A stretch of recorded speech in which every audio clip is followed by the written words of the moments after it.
Muy buenos días para todos. Desde la Dirección Jurídica de Aliados Laborales les damos la bienvenida a esta charla sobre la reforma laboral, Ley 2466 de 2025, donde vamos a hablar de algunos artículos o capítulos que son bastante relevantes para las empresas usuarias, nuestras afiliadas. Iniciamos con los principios que tiene esta nueva norma. Esta nueva norma va enfocada más a la protección y a la formalización del trabajador. Es por esto que nosotros tenemos que tener mucho cuidado como empleadores en la aplicación en especial de lo que se refiere a los procesos disciplinarios, los modos de contratación que genera esta nueva norma y los principios que son siempre más favorables al trabajador. Van a haber unos cambios sustanciales en los procesos disciplinarios que explicaremos en su momento. Habiendo dicho esto, entonces empezaremos con el artículo 5 de la nueva reforma 2466 de 2025, que nos habla de la regla general de realizar la contratación de los trabajadores mediante el contrato a término indefinido. Norma que, si bien establece esta condición, tampoco presenta consecuencias negativas para la empresa si decide realizar otros contratos, como por ejemplo el contrato por obra o labor o el contrato a término fijo, que hablaremos más adelante. De igual manera, este artículo establece el preaviso que existía con anterioridad a la ley 789 de 2002, donde establecía anteriormente que había una sanción si el trabajador renunciaba y no lo daba el aviso con 30 días de anticipación. Esta sanción equivalía al descuento de un mes de salario. Posteriormente, en la ley 789 de 2002 no se mencionó dicha sanción ni dicha condición de preaviso y quedó derogada tácitamente. En esta nueva norma se menciona la condición del preaviso, pero tampoco establece consecuencias para el trabajador. Por lo tanto, no siendo una obligación del trabajador presentar una renuncia, es probable que no vaya a realizarse, y por ende las empresas tampoco tendrán la obligación ni la potestad sancionatoria con respecto a esa condición.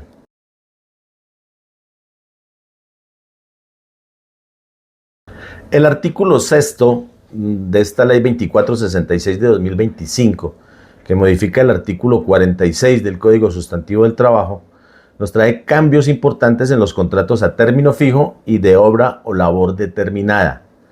Con respecto a los contratos a término fijo, estos ya no podrán ser indefinidamente prorrogados, como traía la legislación anterior, sino que cumplidos los 4 años de sus prórrogas, este se convertirá automáticamente en un contrato a término indefinido.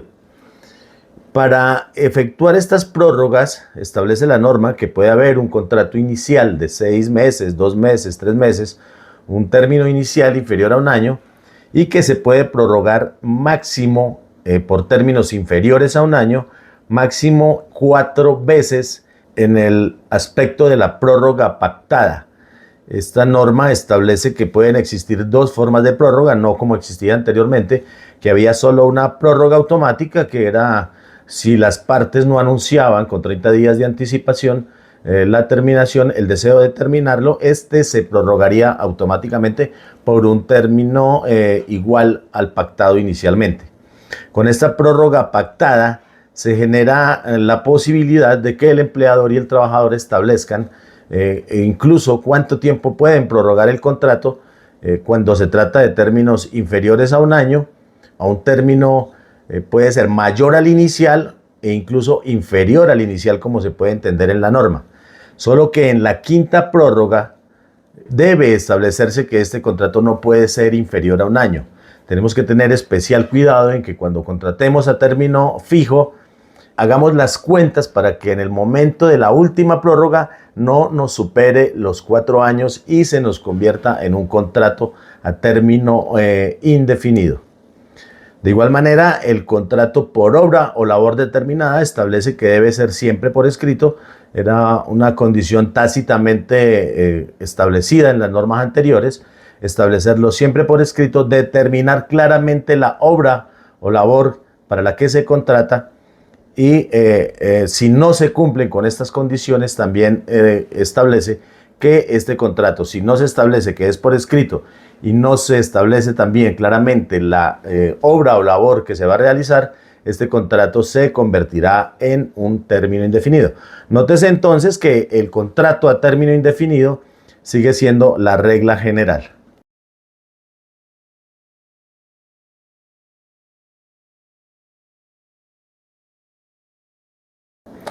El artículo 7º de esta nueva legislación establece uno de los cambios más importantes y de más relevancia y que más utilizamos nosotros en las empresas, que es el proceso disciplinario laboral. Vamos a tener un cambio sustancial, que son los tiempos que tenemos para darle al trabajador para que se pronuncie con respecto a las faltas que le estemos imputando. Debemos recordar que, como siempre, este proceso disciplinario no es un interrogatorio de parte tratando de obligar al empleado o al trabajador a que confiese alguna situación que nos convenga para establecer una terminación de contrato con justa causa. Aclarando esta situación, entonces vamos a pronunciarnos con respecto a cada uno de los puntos que quedan establecidos para realizar un debido proceso disciplinario y no tener ningún inconveniente por investigaciones con el Ministerio del Trabajo o una posible demanda laboral. Nos referimos entonces al primer punto, que es la comunicación formal de apertura del proceso al trabajador. Aquí debo unir estos 4 primeros puntos, que son la comunicación formal de apertura del proceso al trabajador, la indicación por escrito de los hechos y conductas y omisiones que ha cometido el trabajador para llamarlo, para que amerite esta situación de inicio de un proceso disciplinario, el traslado de las pruebas que tengamos en contra del trabajador y la especificación muy clara, que es el nuevo cambio, la nueva obligación de esta norma, que es el término mínimo de 5 días para que el trabajador se pronuncie. Es decir, no podemos citar a unos descargos el día 25 y realizar descargos el día 26. Debemos contar estos 5 días, que son días hábiles, para que el trabajador pueda pronunciarse y pueda preparar incluso las pruebas que tenga en contra de la imputación que le hagamos. Decía que unía estos 4 primeros puntos porque en la comunicación formal de apertura, estos 4 primeros puntos son los que deben estar claramente estipulados. En esa comunicación le indicamos al trabajador los tiempos que tienen para pronunciarse, la fecha en que se va a pronunciar, claramente las faltas, relacionándolas si son del Código Sustantivo del Trabajo o del Reglamento Interno de Trabajo, y le trasladamos las pruebas que tengamos en su contra para que él pueda rebatirlas en su momento. Con respecto a este comunicado, nosotros vamos a dejar un modelo o un ejemplo para que ustedes tengan una guía y puedan aplicarlo en sus procesos disciplinarios en sus empresas. El numeral 5º de este artículo del proceso disciplinario nos habla de un pronunciamiento definitivo motivado. Este pronunciamiento motivado se refiere a que debemos claramente explicar por qué hemos tomado la decisión. Es porque hemos encontrado culpable al trabajador de la falta o la omisión basados en alguna norma, bien sea del Reglamento Interno del Trabajo o bien sea del Código Sustantivo del Trabajo. Causales que siempre hemos utilizado, que son el artículo 62 del Código Sustantivo del Trabajo y las faltas y sanciones que tenemos en el Reglamento Interno del Trabajo. Si nosotros motivamos, es decir, si explicamos claramente por qué se está tomando una decisión, estamos cumpliendo con este numeral 5º de este artículo. Si uno simplemente en una escueta carta le comunica al trabajador que ha sido sancionado por 5 días de acuerdo con los descargos, no está motivando. La motivación se trata de una explicación clara y precisa sobre el por qué se está aplicando determinada sanción. Incluso si no se aplica una sanción, también se debe motivar o explicar claramente por qué no se llega a una decisión de sanción. Por último, hay una situación muy importante que señala este artículo, que siempre ha sido tal vez no conocida o ignorada por algunos empleadores en el momento de realizar el proceso disciplinario. Cuando se establezca una sanción cuando se establezca claramente una decisión motivada, como explicaba anteriormente, debe explicársele claramente al trabajador y que él pueda apreciarlo claramente, que él tiene la posibilidad de impugnar la decisión que se haya tomado. ¿Esto qué quiere decir? Que tiene el principio de la doble instancia. Si en principio, valga la redundancia, quien sancionó fue el jefe de recursos humanos, el trabajador puede apelar esta decisión ante el gerente de operaciones, el gerente general o quien le continúe en la jerarquía de la empresa. Así, de esta manera, cumplimos claramente con el debido proceso disciplinario y no vamos a tener ningún inconveniente de posibles sanciones del ministerio o investigaciones o incluso de una demanda laboral para que nos establezcan cuantiosas sanciones que acarrea esta situación.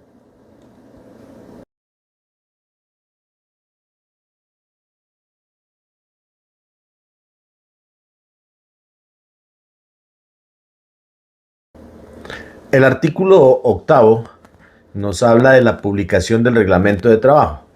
Modifica el artículo 120 en cuanto a esa obligación de la publicación, pero esta vez nos señala cómo debe hacer esa publicación. Aprovechando las TICs, vamos a publicarlos en la página web o a enviar a los trabajadores a través de los medios establecidos, su correo electrónico básicamente. ¿Esto qué consecuencias nos trae o qué alivia como empleadores? Es a que no tengamos la necesidad de publicarlo en varias sedes físicas que tengamos.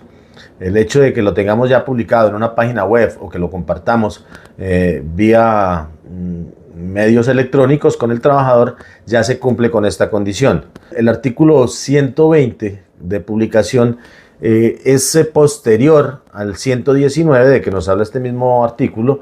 El 119 nos hablaba de la socialización que aún debe seguirse haciendo. Recordemos que cuando nosotros modificamos el reglamento interno de trabajo o cuando creamos el reglamento interno de trabajo, tenemos que hacer una publicación, una socialización con los trabajadores para que si tienen alguna objeción con respecto a algún artículo que les afecte directamente, se pueda discutir y llegar a algún acuerdo.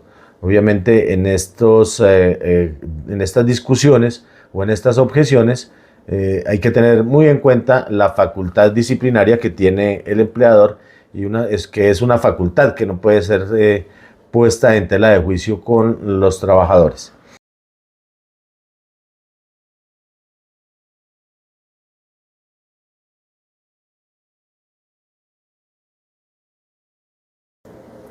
Artículo 10. Trabajo diurno y nocturno.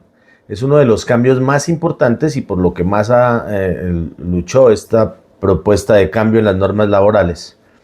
Y es establecer la jornada diurna y nocturna.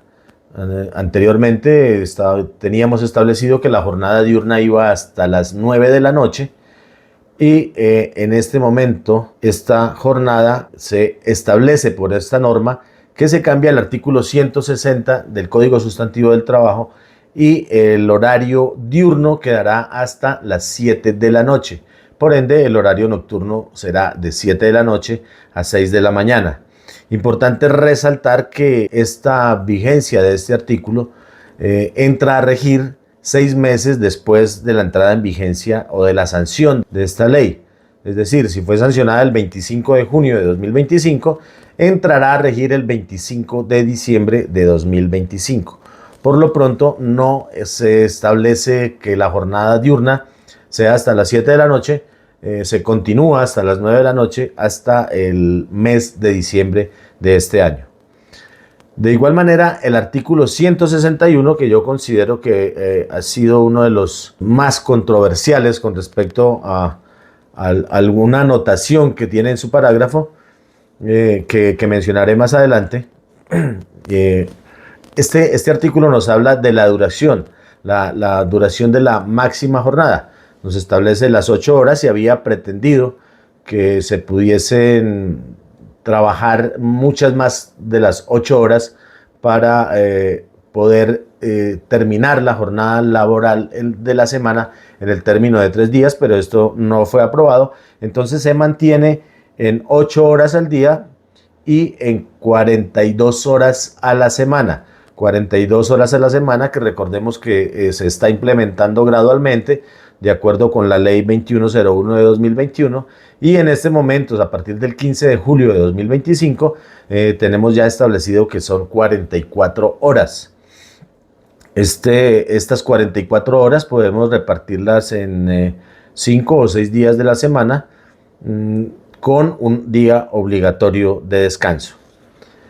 De igual manera es importante resaltar que los 2 parágrafos que trae esta norma, el resto del contenido de este artículo no cambia sustancialmente.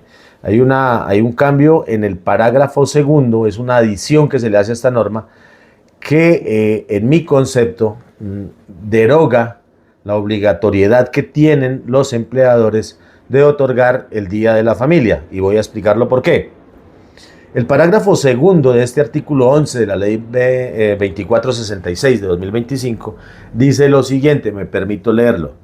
Los empleadores y las cajas de compensación podrán facilitar, promover y gestionar una jornada semestral en la que sus empleados puedan compartir con su familia en un espacio suministrado por aquellas. Nótese que en la redacción de este artículo dice podrán facilitar. Al decir podrán, quiere decir que es potestativo del empleador otorgar o no esta jornada. Claramente se está derogando el parágrafo del artículo 3 de la ley 1857 de 2017, que establecía la obligatoriedad de otorgar este Día de la Familia de manera semestral, cuando el parágrafo de esta ley que menciono decía que los empleadores deberán establecer dicha jornada y que si no podían gestionarla con su caja de compensación, deben otorgar ese día al trabajador para que disfrute con sus familias. En ese orden de ideas, considero yo que esta norma deroga la obligatoriedad de otorgar el Día de la Familia. Sin embargo, se recomienda ser muy prudente en la aplicación de este artículo, porque dada la ambigüedad con que se redacta y con la forma apresurada que fue aprobada esta ley, es muy probable que el Ministerio del Trabajo deba pronunciarse y reglamentar algunos artículos, y esperemos que este artículo también sea objeto de aclaratoria.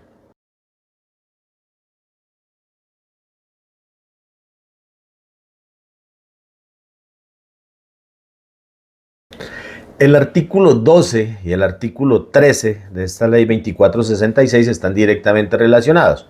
El artículo 12, la relación de horas extras, y el artículo 13, el límite a este trabajo suplementario o de horas extras.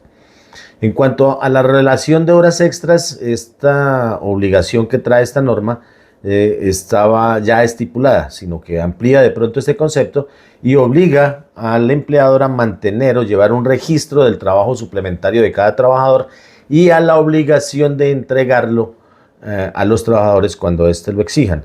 Considero yo que en estos recibos o desprendibles de nómina que se entregan al trabajador se encuentra debidamente relacionado el pago de estas horas extras, y en caso de que el trabajador lo requiera, pues no será difícil reunir esa información y entregarla en los tiempos que exige la norma, para cumplir con esta normatividad y mantener este registro de horas extras.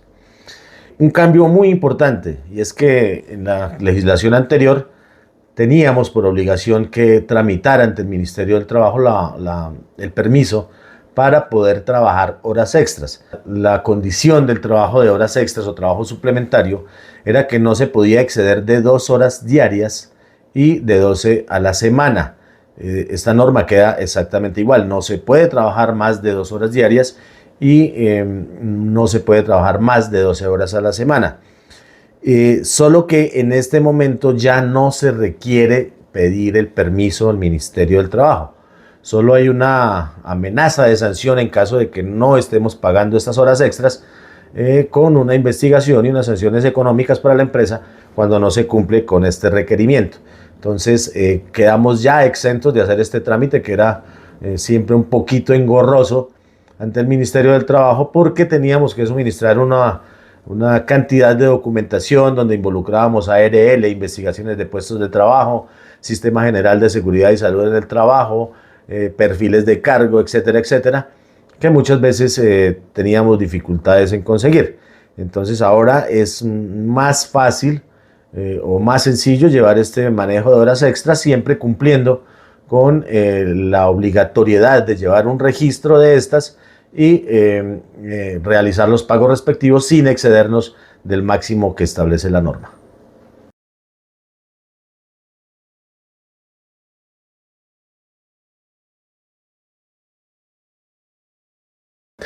Uno de los artículos más importantes o de los cambios más importantes que tiene esta norma es el cambio que realiza este artículo 14 al artículo 179 del Código Sustantivo del Trabajo en lo que tiene que ver con la remuneración en días de descanso obligatorio.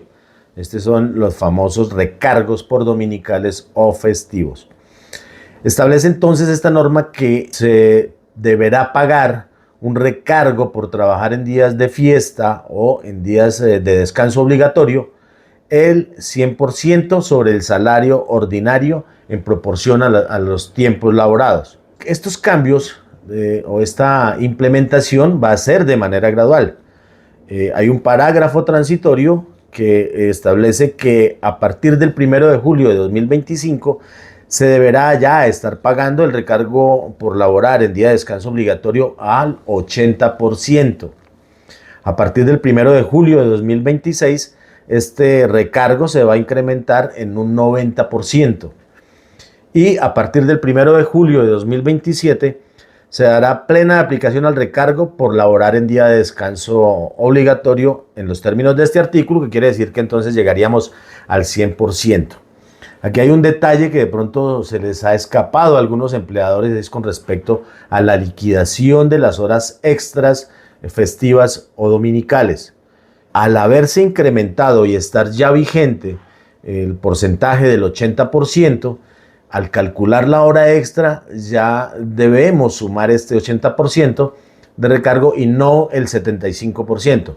Hemos evidenciado casos donde se ha estado liquidando la hora extra con el recargo anterior porque lo estamos teniendo en cuenta solamente para recargos, para pagos en días dominicales o días de descanso habituales u ocasionales.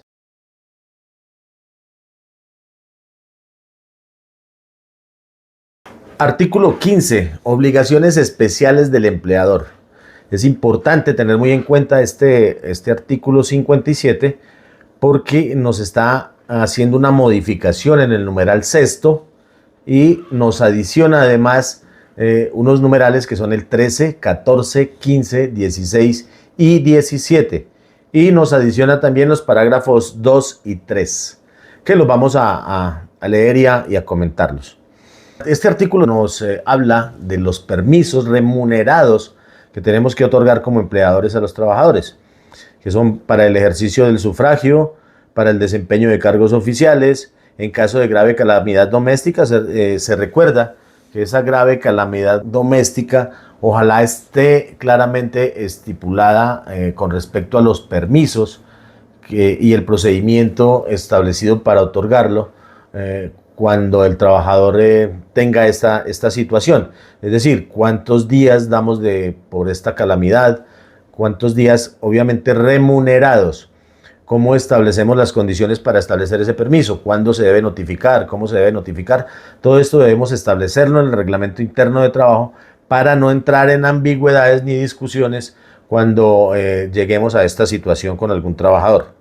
Igualmente se deben otorgar permisos remunerados para desempeñar comisiones sindicales, para asistir a citas médicas de urgencia o citas médicas con especialistas. Aquí se presenta una duda y se ha planteado la pregunta de que si el trabajador tiene una cita con su médico para un control normal, es decir, que no sea un especialista, su médico general, o que no sea una urgencia, queda la duda de si este permiso puede ser descontado.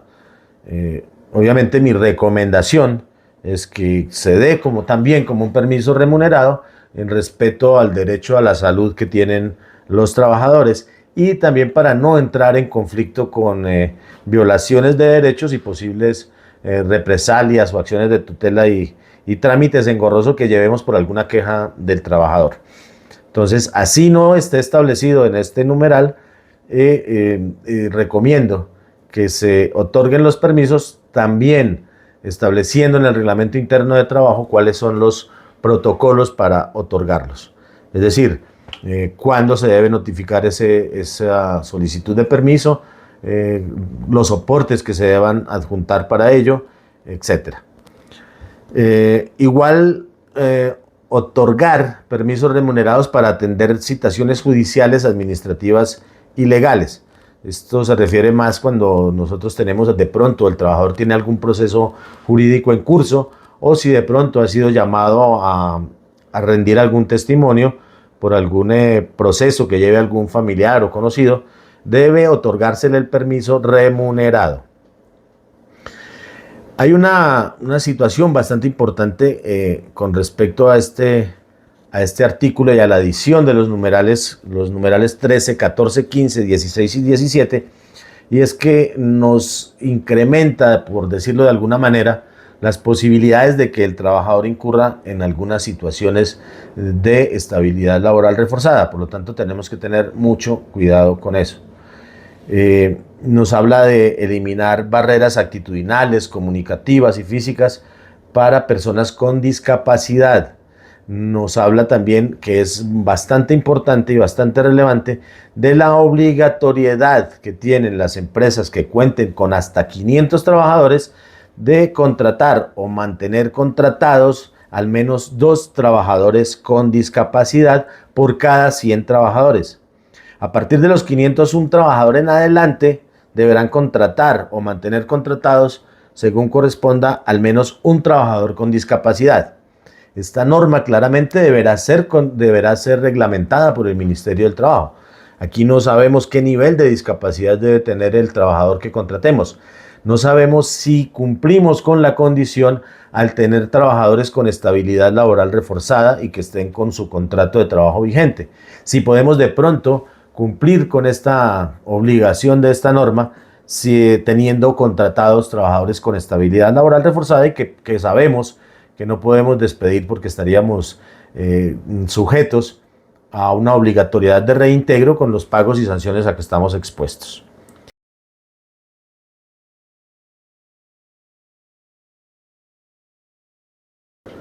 Llegamos así al capítulo tercero de esta ley 2466 de 2025, en lo que tiene que ver con las medidas para la eliminación de la violencia, el acoso y la discriminación en el mundo del trabajo. Los artículos 16 y 17 nos hablan de los límites que tenemos a la subordinación y a la protección contra la discriminación. Es claro, y ya lo tenemos todos establecido y lo sabemos ya por la experiencia que tenemos en estas relaciones laborales con respecto a los trabajadores, y es que la subordinación debe ceñirse al respeto de los derechos fundamentales de los trabajadores y en especial al de la dignidad humana. Ese trato con el trabajador debe ser dirigido a establecer unas buenas relaciones de trabajo sin que se considere un acoso o una discriminación.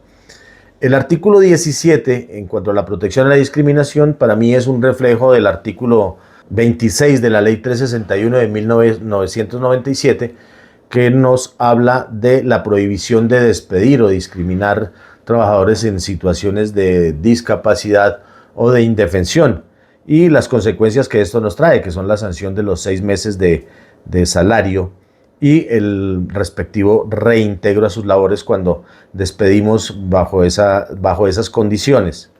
El artículo 18 de estas medidas para la eliminación de la violencia, el acoso y la discriminación es en mi concepto uno de los más importantes porque así como se habló anteriormente de la posible derogación del Día de la Familia, de la obligatoriedad del Día de la Familia, este artículo 18 también nos cambia el artículo segundo de la Ley 1010 de 2006 en lo que tiene que ver con el acoso laboral.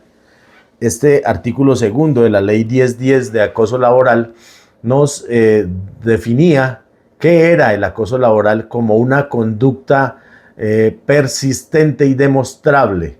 Es decir, que no podía ser una sola conducta, una sola situación de pronto de agresión o de maltrato al trabajador, sino que tenía que tratarse de varias conductas y que fueran demostrables y persistentes, como lo indicaba la norma. En este artículo 18, esa definición nos cambia de una manera trascendental al decir que el acoso o violencia en el mundo del trabajo es el conjunto de comportamientos y prácticas inaceptables o de amenazas, ya sea que se manifiesten una sola vez o de manera repetida. Aquí nos está cambiando cuál es el concepto del acoso laboral. Y esta frase que se le agrega acá, de que es una sola vez, de que puede ser por una sola vez que se considere una conducta de acoso laboral, nos cambia incluso la perspectiva que debemos tomar desde los comités de convivencia para el manejo de situaciones de acoso laboral.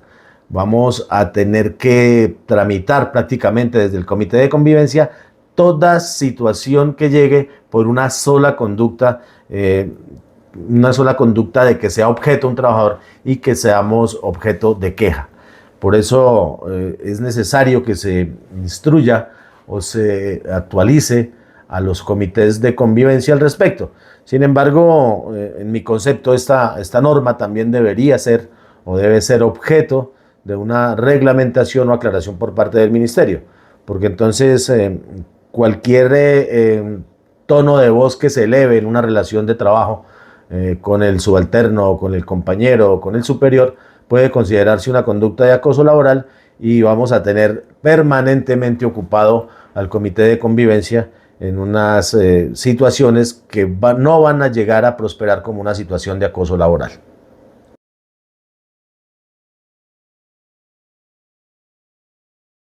El artículo 21, contrato de aprendizaje, es quizás uno de los que más controversias han generado dentro de esta nueva normativa.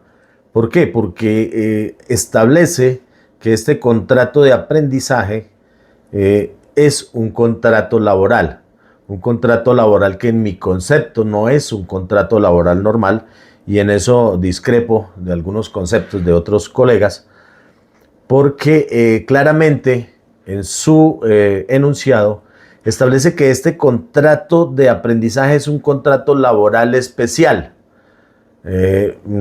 Analizándolo, va enfocado básicamente es a que el aprendiz del SENA reciba un salario con prestaciones sociales y unas afiliaciones a seguridad social como cualquier trabajador, pero sigue siendo para mí un contrato laboral especial, porque la subordinación debe estar encaminada solo a las actividades que desarrolla como aprendiz, o la actividad o la profesión a la que está dedicado en el SENA.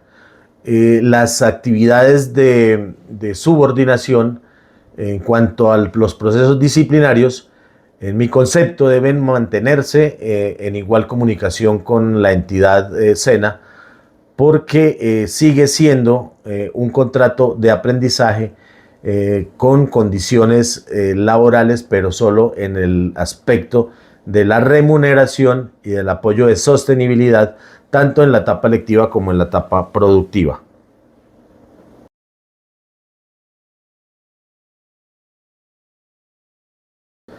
El artículo 23, monetización de la cuota de aprendizaje, está directamente relacionado con el artículo que mencionamos con anterioridad. Esta monetización, o este artículo 23, nos cambia el artículo 34 de la ley 789 de 2002 en cuanto a la monetización de la cuota de aprendizaje. Nos refiere exactamente o literalmente de la siguiente manera: las empresas obligadas a cumplir la cuota de aprendizaje, de acuerdo con los artículos anteriores, tendrán que cancelar al SENA un valor mensual que corresponderá a 1.5 salarios mínimos legales mensuales vigentes por cada aprendiz que no contraten.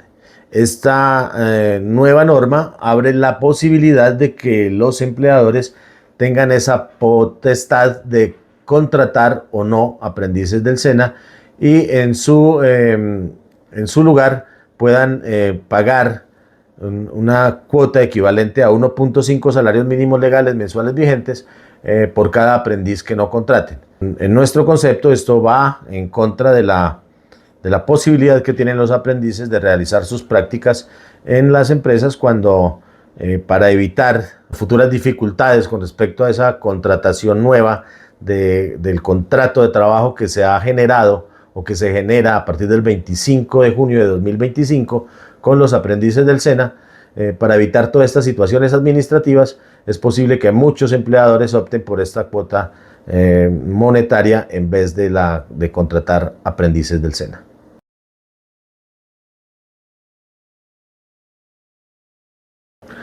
El artículo 45 es uno de los que más nos competen o nos atañen a nosotros como empresas de servicios temporales y a ustedes obviamente como empresas usuarias. Se han recibido bastantes preguntas con respecto a si este modo de contratación que hemos tenido por varios años ya ha sufrido algún cambio o ha tenido alguna restricción.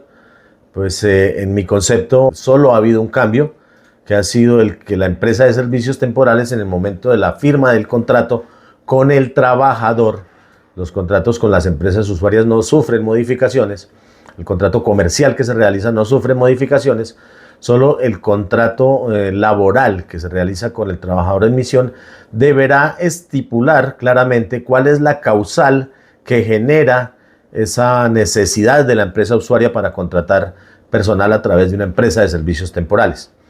Esa condición obviamente ya ha sido cambiada en nuestra empresa de servicios temporales y no tiene ninguna obligación ni ninguna consecuencia para las empresas usuarias. De igual manera, se mantienen las mismas causales por las cuales o bajo las cuales se puede contratar con las empresas de servicios temporales, que son las que veníamos manejando y que están establecidas en la Ley 4369 de 2006, exactamente en su artículo 6, y en la Ley 50 del 90 en los artículos 74 y subsiguientes.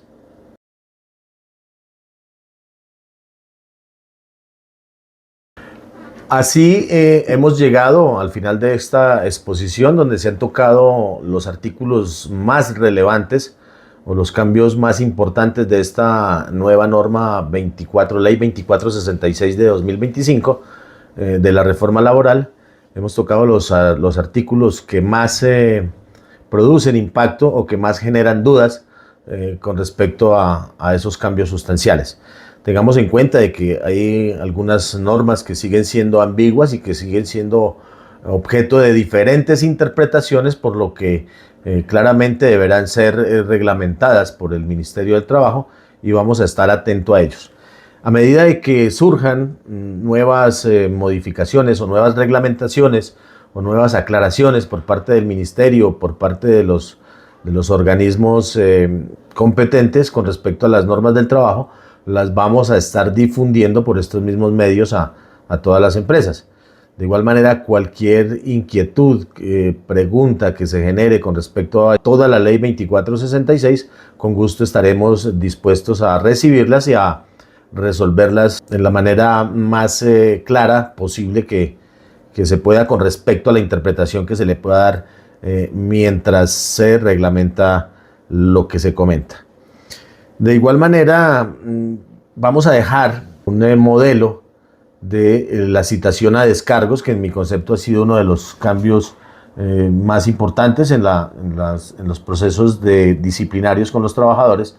Entonces, a modo de compartir con ustedes cuáles son esos cambios que se establecen, vamos a dejar un modelo de la carta o la notificación que se le hace al trabajador, donde integra todos los puntos importantes o los puntos relevantes de esta nueva norma y la carta o la decisión motivada para que ustedes tengan un modelo al momento de imponer una sanción o al momento de decidir que no se continúa con el proceso disciplinario.